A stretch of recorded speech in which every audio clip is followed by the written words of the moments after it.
করছেন। আজকে সবার প্রধান আকর্ষণ এই গ্রামের কৃতি সন্তান, ঝিনাইদহ জেলা যুবকদের হৃদয় স্পন্দন, হরিণাকুণ্ড থানা কৃতি সন্তান, বাংলাদেশ জাতীয়তাবাদী যুবদল ঝিনাইদহ জেলা শাখার সুযোগ্য সাধারণ সম্পাদক, আমার রাজনৈতিক পথ প্রদর্শক জননেতা জনাব আশরাফুল ইসলাম পিন্টু ভাই, জননেতা জনাব আশরাফুল ইসলাম পিন্টু ভাই। আউযু বিল্লাহি মিনাশ শাইতানির রাজিম। বিসমিল্লাহির রহমানির রহিম। জাতীয়তাবাদী দল ৬ নম্বর ওয়ার্ড বিএনপির আজকের এই যৌথ কর্মী সমাবেশের সম্মানিত সভাপতি, ওয়ার্ড জাতীয়তাবাদী দলের সুযোগ্য সভাপতি জনাব আজিজুর রহমান, আজকের সভার প্রধান বক্তা জাতীয়তাবাদী দল হরিণাকুণ্ড উপজেলা শাখার বিপ্লবী সিনিয়র সহসভাপতি আমার ছোট্ট বড় ভাই প্রভাষক আনিসুর রহমান, আজকের সভার বিশেষ মেহমান হাজী আরশাদ আলী কলেজের প্রতিষ্ঠাকালীন সুযোগ্য অধ্যক্ষ, এই গ্রামের কৃতি সন্তান জননেতা জনাব একেএম মোতালেব মিয়া, আজকের সভার বিশেষ অতিথি আমার ছোট্ট বড় ভাই, যিনি বিশেষ করে এই এলাকার যারা আপনারা আছেন সুখে দুঃখে আপনাদের সাথে প্রতিদিন সে সকাল ভোর ৬টা থেকে রাত 10টা পর্যন্ত যিনি আপনাদের সান্নিধ্যে থাকেন, আমার ছোট্ট বড় ভাই জনাব শওকত আশরাফ, হাজী আরশাদ আলী কলেজের সুযোগ্য সহকারী অধ্যাপক জনাব রিজাউল ইসলাম, এই ইউনিয়ন বিএনপির বিপ্লবী সাংগঠনিক সম্পাদক জনাব রাশেদুল ইসলাম, জাতীয়তাবাদী যুবদল হরিণাকুণ্ড উপজেলার যুবদলের বিপ্লবী সিনিয়র সহসভাপতি জনাব সাইদুর রহমান পিটু সহ জাতীয়তাবাদী ছাত্র দলের নেতৃবৃন্দ, জাতীয়তাবাদী যুব দলের নেতৃবৃন্দ, জাতীয়তাবাদী কৃষক দলের নেতৃবৃন্দ, জাতীয়তাবাদী মহিলা দলের নেতৃবৃন্দ, বাবুল সহ যারা আপনারা উপস্থিত হয়েছেন, আপনাদের সবাইকে আন্তরিক অভিনন্দন এবং শুভেচ্ছা জানাচ্ছি। আমি বক্তব্যের শুরুতেই গভীর শ্রদ্ধার সাথে স্মরণ করছি স্বাধীনতার ঘোষক, বহুদলীয় গণতন্ত্রের প্রবক্তা শহীদ প্রেসিডেন্ট জিয়াউর রহমানের প্রতি আমি গভীর শ্রদ্ধার সাথে স্মরণ করছি, যিনি আমাকে জন্ম দিয়েছিলেন। এই গ্রামের কৃতি সন্তান, বিশেষ করে আপনাদের বিপদ আপদে ঝড়ের মতন তুফানের মতন এসে আপনাদের যাদের সবাইকে আগলে রেখেছেন আমার সদ্য পিতা মরহুম শাহাদত হোসেন। আমি আরেকজন ব্যক্তিকে গভীর শ্রদ্ধার সাথে স্মরণ করছি, রাজনীতি হিসাবে যিনি কেন্দ্রীয় পর্যায়েও যিনি আলোচিত ছিলেন, ঝিনাইদহ আলোচনা ছিলেন, এই গ্রামের কৃতি সন্তান জননেতা জনাব মোকাররম হোসেনের প্রতি আমি গভীর শ্রদ্ধার সাথে স্মরণ করছি। সাথে সাথে আপনারা যারা উপস্থিত হয়েছেন আপনাদের সবাইকে আমি আমার ব্যক্তিগত পক্ষ থেকে আন্তরিক অভিনন্দন এবং শুভেচ্ছা জ্ঞাপন করছি। সম্মানিত উপস্থিতি, আমার বক্তব্যের শুরুতেই আমি আরও স্মরণ করতে চাই গত 5ই আগস্টের পূর্বে যে সকল ছাত্র জনতা, বিশেষ করে বিগত দিনে যারা স্বৈরার শাসকের দায়িত্বে ছিলেন, এই স্বৈরার শাসকের হাতে যারা নির্যাতন নিষ্পৃষিতভাবে সারা বাংলাদেশে ২৫০০-এর অধিক ছাত্র জনতা যারা জীবন দিয়েছেন, সেই সকল বন্ধুদের প্রতি আমি বক্তব্য শুরুতে গভীর শ্রদ্ধার সাথে স্মরণ করছি। আপনারা জানেন বিগত 17 বছর একটি সরকার রাষ্ট্রীয় ক্ষমতায় ছিল, স্বৈরার শাসক, যে সরকার রাষ্ট্রীয় ক্ষমতায় থাকার কারণে আমরা বিশেষ করে আমরা লক্ষ্য করেছি বিগত 17 বছরে বাংলাদেশের বাস্তবতায় বিএনপি কেন্দ্রীয় পর্যায় থেকে রুট লেভেল পর্যন্ত হাজার হাজার নেতা কর্মীকে হত্যা করা হয়েছে, হাজার হাজার নেতা কর্মীকে গুম করা হয়েছে, লক্ষ লক্ষ নেতা কর্মীকে জেলের রায় দিয়ে বা জেলের অন্তরায় রেখে তাদেরকে কাচের ঘরে পর্যন্ত রাখা হয়েছে। তো আপনারা জানেন আজকে আমরা লক্ষ্য করেছি এই আন্দোলন, আমরা যদি মনে করি যে শুধু 5ই আগস্টের এই 15 দিন বা 20 দিনের আন্দোলনেই এই সরকারের পতন হয়েছে, এটা কিন্তু ধারণাটা ভুল। বিগত 17 বছর এই বিএনপির নেতৃত্বে বিরোধী জোটের তত্ত্বাবধানে আমরা লক্ষ্য করেছি এই সরকারের অত্যাচার নির্যাতনে সারা বাংলাদেশে বিভিন্নভাবে মিছিল মিটিং হয়েছে, হরতাল হয়েছে, অবরোধ হয়েছে। দিনে দিনে এই কার্যকলাপের মাধ্যমেই গত 5ই আগস্টে তার বহিঃপ্রকাশ ঘটেছে।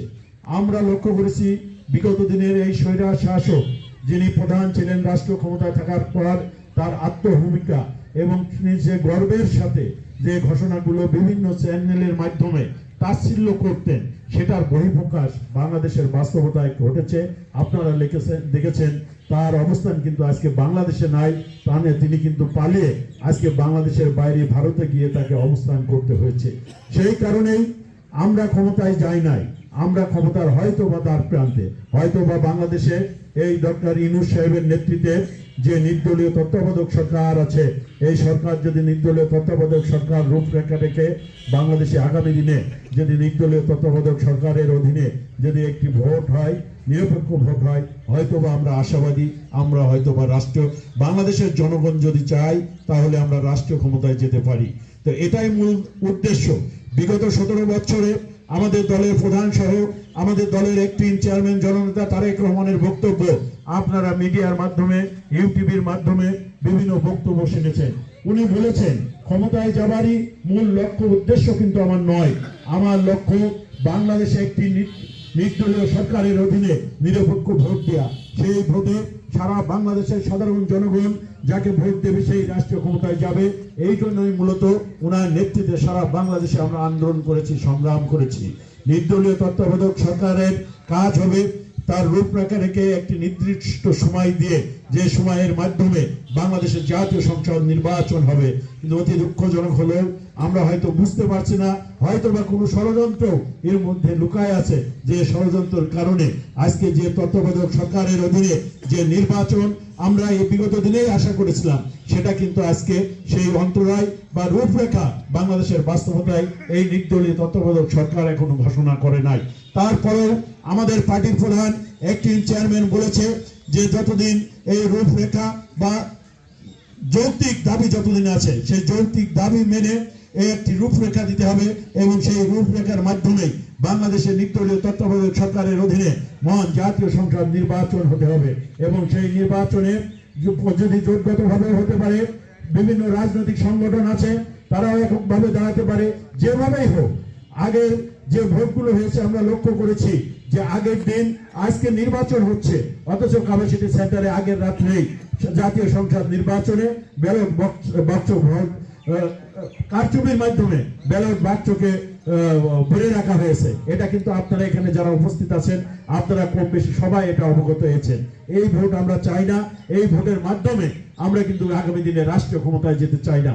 তো আমি আপনাদেরকে আহ্বান জানাবো, পার্টির দুর্দিন, বিএনপি যখন দুর্দিনে ছিল তখনও আমরা লক্ষ্য করেছি, আপনারা জানেন বিগত দিনে যে দুঃসময়ে এখানে উপজেলা নির্বাচন হয়েছিল, সেই উপজেলা নির্বাচনে আমাদের মনোনীত ক্যান্ডিডেট ছিলেন অ্যাডভোকেট এম এ মজিদ।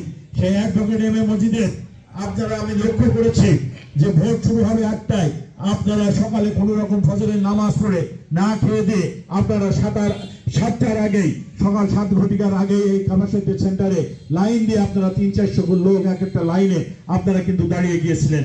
তখনই আমি আশার আলো দেখেছিলাম যে এই লোকগুলো যদি 10টা বা 11 পর্যন্ত ভোট স্বাভাবিক প্রক্রিয়া দিতে পারে, পরবর্তীতে 12টার পরে যদি ভোট কেটেও নেয়, তো অ্যাডভোকেট এম এ মজিদকে ফেল করানো সম্ভবপর হবে না।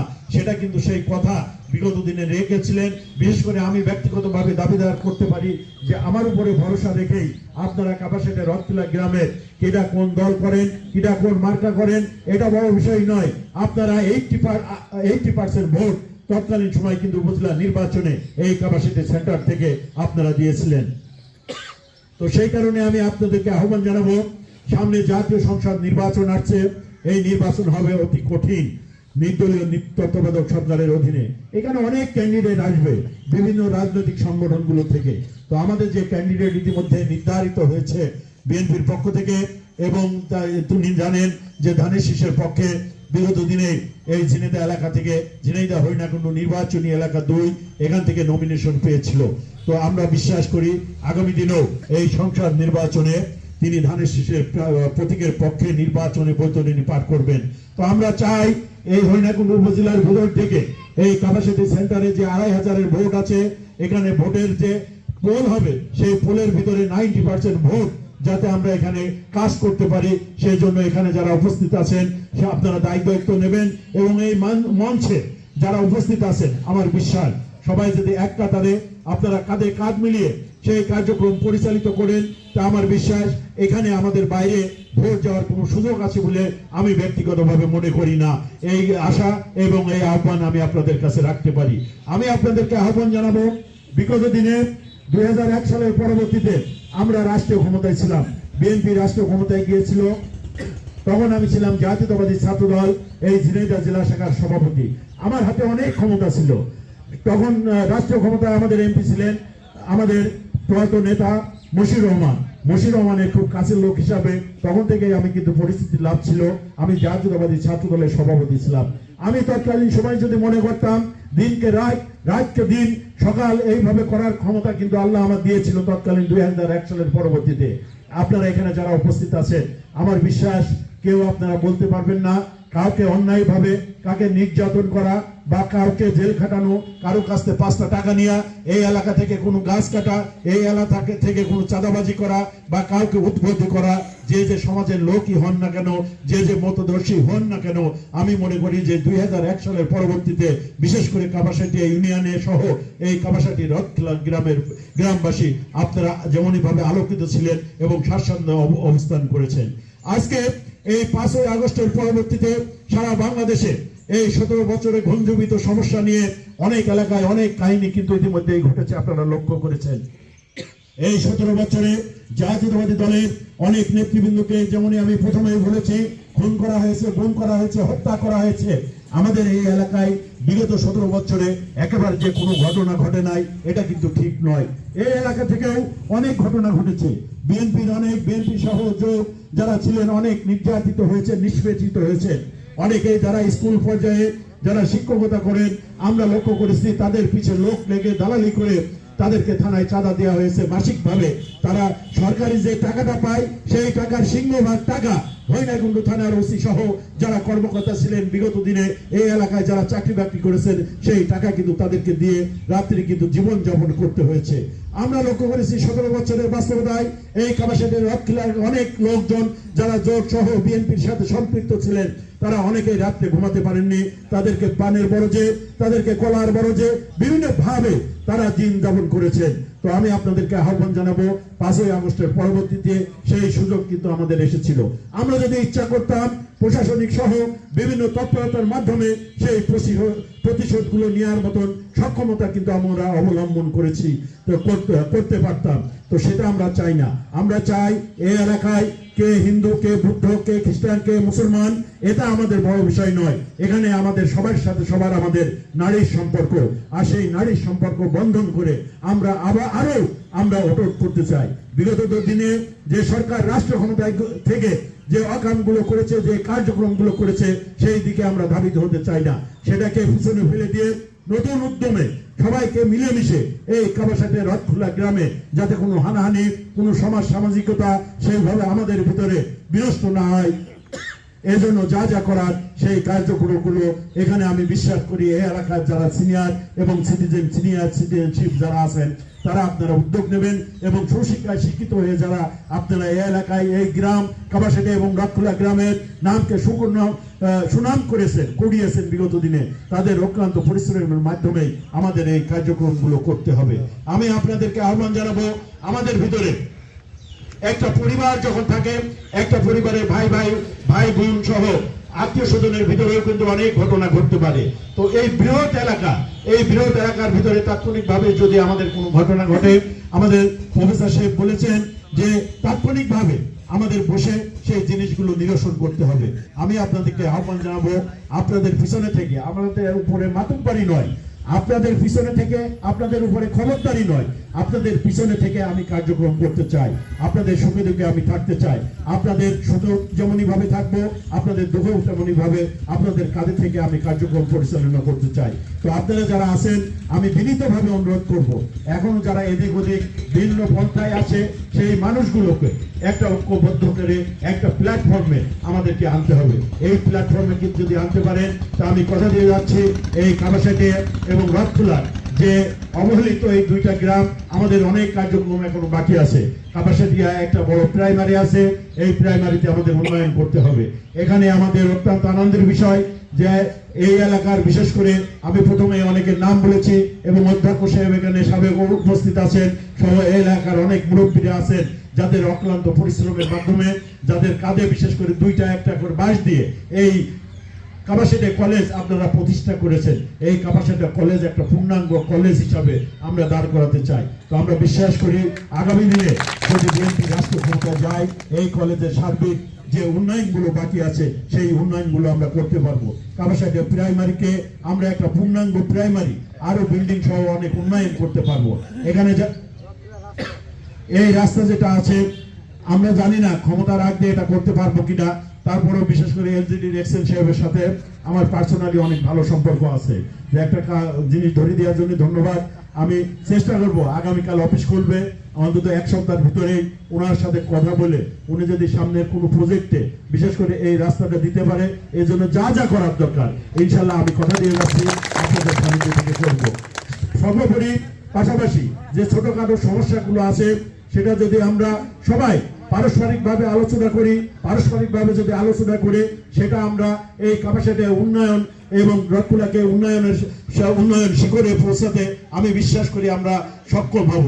তো আমার বক্তব্য দীর্ঘায়িত না করে নিজের বাড়ি নিজের ঘর, এখানে রাজনৈতিক বক্তব্য দিয়ে আপনাদের ধৈর্য ছুটি সেইভাবে আমি ঘটাবো না।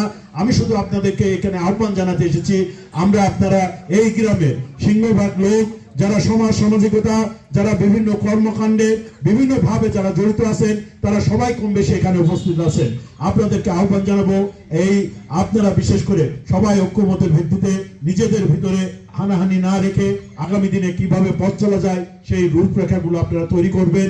এই রূপরেখার মাধ্যমে আমরা বিশ্বাস করি এই নির্দলীয় তত্ত্বাবধায়কের অধীনে অচিরেই জাতীয় সংসদ নির্বাচন হবে এবং সেই নির্বাচনে আমরা বিশ্বাস করি বাংলাদেশের যে অবস্থা আছে এই অবস্থা পরিপ্রেক্ষিত যদি থাকে অবশ্যই বিএনপি রাষ্ট্রীয় ক্ষমতায় যাবে, এ নিয়ে কোনো দ্বিধাদ্বন্দ্ব আছে বলে আমি ব্যক্তিগতভাবে মনে করি না। আর বিশেষ করে বিগত দিনে যে স্বৈরাচার শাসক, আমি একটা কথা বলে আমার বক্তব্য শেষ করব, রাষ্ট্র ক্ষমতায় থেকে যেভাবে বাংলাদেশে এই নিপীড়িত জনগণের মাঝে যেভাবে অত্যাচার নির্যাতন করে দিনের ভোট রাত্রে দিয়ে যেভাবে রাষ্ট্র ক্ষমতায় বিগত দিনে ছিল সেই সরকার, সেই বিগত দিনের সেই স্বৈরাচার শাসক আমরা বিশ্বাস করি আগামী 20 বছরের ভিতরে রাষ্ট্র ক্ষমতায় আসতে পারবে কিনা বা রাজনীতি করার সেইভাবে সুযোগ পাবে কিনা এটা কিন্তু যথেষ্ট সন্দেহান আছে। ইতিমধ্যে জানেন তাদের অঙ্গ সংগঠন বাংলাদেশ ছাত্রলীগকে ইতিমধ্যে এই সরকারি ইতিমধ্যে তাদেরকে নিষিদ্ধ ঘোষণা করেছেন। তো এখনো তো কেস কেবল শুরু হয়েছে, বিএনপি কিন্তু এখনো রাষ্ট্র ক্ষমতায় যায় নাই। বিএনপির আমলে কতগুলো লোক কিভাবে আপনারা গুম করেছেন, চৌধুরী আলম, আমাদের নাসির উদ্দিন পিন্টু সহ, এটা কিন্তু বাংলাদেশে বিশেষ করে বিডিআর হত্যা ঘটনা কিভাবে নাটক করে 65 জন সেনাবাহিনীর অফিসারকে কিভাবে আপনারা হত্যা করেছেন, এটা বাংলাদেশের লোক এখনো কিন্তু ভুলে যায় নাই। সেই কারণে এই জবাবগুলো কিন্তু বাংলাদেশের বাস্তবতায় আপনাদেরকে দিতে হবে। এই কারণেই রাজনীতি করার সুযোগ আসলে আপনাদের সেইভাবে বাংলাদেশে নাই, আর থাকবো বলে আমি ব্যক্তিগতভাবে মনে করি না। তো এই কারণে আপনাদের হতাশ বা নিরাশ হওয়ার কোনো কারণ নাই। এই 2 গ্রাম আমরা 1 গ্রাম মনে করি, যে কাপাসিয়া রথখেলার ভিতরে এখানে কোনো বর্ডারও নাই, আমাদের ভিতরে কোনো ভেদাভেদ নাই, আমরা ঐক্যমতের ভিত্তিতে আমি আবারও বিনীতভাবে অনুরোধ জানাবো যারা আপনারা ওখানে উপস্থিত আছেন আপনারা সকলেই ঐক্যমতের ভিত্তিতে কাঁধে কাঁধ মিলে আপনাদের কার্যক্রমগুলো পরিচালিত করেন। আপনাদের সুখে দুঃখে আমি প্রথমেই বলেছি বিগত দিনে যেমন ছিল আবারও বলতে চাই আপনাদের সুখে দুঃখে থাকবো। আপনাদের বিশেষ করে ব্যক্তিগত কোনো সমস্যাও যদি থাকে সেই সমস্যাগুলো জানাবেন। পাশাপাশি যারা লেখাপড়া করে বিভিন্ন শিক্ষা প্রতিষ্ঠানে আসে, বিগত দিনে 17 বছরে বিভিন্ন শিক্ষা প্রতিষ্ঠানে যাওয়ার আমাদের সুযোগ ছিল না, সেই লেখাপড়ার সুযোগ এখন কিন্তু বাংলাদেশে যেখানে আপনারা লেখাপড়া করেন এই সুযোগগুলো কিন্তু আমরা কাজে লাগাতে পারবো। লেখাপড়ার পরিবেশ আপনাদের সৃষ্টি করে দিতে পারবো, কারণ স্কুলে ভর্তি সহ বিভিন্ন কার্যক্রম যেটা আছে কম বেশি সেইভাবে প্রতিষ্ঠানে বলে বা অধ্যক্ষের কাছে বলে সেটাও কিন্তু এই ঝিনাইদহ জেলার বাস্তবতায় যেখানেই আপনারা অধ্যয়নরত থাকেন সেই কার্যক্রমগুলো আমরা করতে পারবো, সেই সহযোগিতাও ইনশাল্লাহ আপনাদের করা হবে। তো আমার বক্তব্য দীর্ঘায়িত না করে আপনারা স্বল্প সময়ের নোটিশে ডাকে এই গ্রামে সবাই আপনারা এখানে উপস্থিত হয়েছেন, এই জন্য সবাইকে আবারও আমার ব্যক্তিগত পক্ষ থেকে আন্তরিক অভিনন্দন জানাচ্ছি এবং সাথে সাথে আরেকটা দোয়া চাই। আপনারা জানেন যে গত কয়েকদিন আগে আমার বড় মা, বিশেষ করে যার সান্নিধ্যে থেকেই আমার বেড়ে ওঠা ঝিনাইদহ তার হাতেই আমাদের খাওয়িয়ে দাওয়িয়েই এক প্রকার ঝিনাইদহ শহরে আমাদের মানুষ করেছেন। গত কয়েকদিন আগে মারা গেছেন, আপনারা অনেকেই জানাজায় শরীক হয়েছিলেন। আমার বড় মার জন্য ব্যক্তিগতভাবে দোয়া চাচ্ছি। আমার সদ্য পিতাও ইতিমধ্যে জানেন যে গত করোনার শেষ পর্যায়ে মারা গেছেন, তার জন্য দোয়া চাচ্ছি। সর্বোপরি এই গ্রামের যারা পর্যায়ক্রমে যারা ইন্তেকাল করেছেন সবাই আপনারা সবার জন্যই দোয়া চাচ্ছি, দোয়া করবেন এই আশা এবং আহ্বান জানিয়ে সবাইকে আন্তরিক অভিনন্দন এবং ধন্যবাদ জ্ঞাপন করেই আমি আমার বক্তব্য শেষ করছি। খোদা হাফেজ। বাংলাদেশ জিন্দাবাদ, জাতীয়তাবাদী বিজয় জিন্দাবাদ, দেশ নেত্রী বেগম খালেদা জিয়া জিন্দাবাদ, আগামী দিনের রাষ্ট্রনায়ক জননেতা তারেক রহমান জিন্দাবাদ। আপনাদের সবাইকে ধন্যবাদ। আসসালামু আলাইকুম।